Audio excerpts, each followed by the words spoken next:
11th of April. Devotional by Ellen G. White. In Unison with God.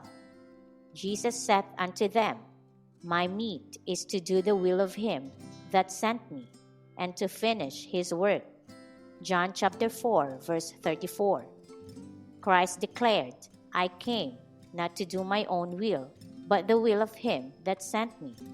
John chapter 6, verse 38. His will was put into active exercise to save the souls of men. His human will was nourished by the divine. His servants today would do well to ask themselves, what kind of will am I individually cultivating? Have I been gratifying my own desires, confirming myself in selfishness and obstinacy? If we are doing this, we are in great peril, for Satan will always rule the will that is not under the control of the Spirit of God. When we place our will in unison with the will of God, the holy obedience that was exemplified in the life of Christ will be seen in our lives. Paul declares, I am crucified with Christ. Galatians chapter 2, verse 20. There is nothing so hard as the crucifixion of the will. Christ was tempted in all points like as we are, but his will was ever kept on the side of God's will. In his humanity, he had the same free will that Adam had in Eden.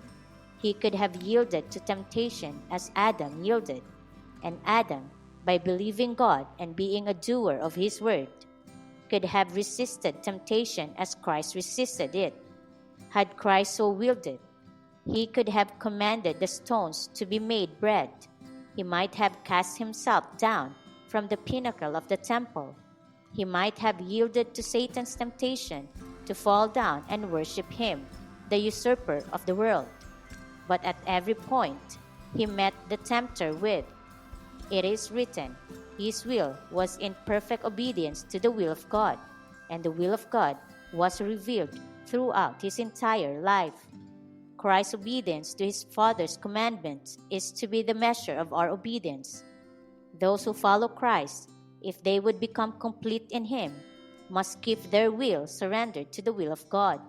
Abundant provision has been made that those who will seek God with a whole heart may find him a present help in every time of trouble.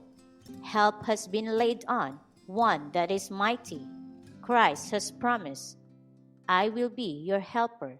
Manuscript page 48, year 1899.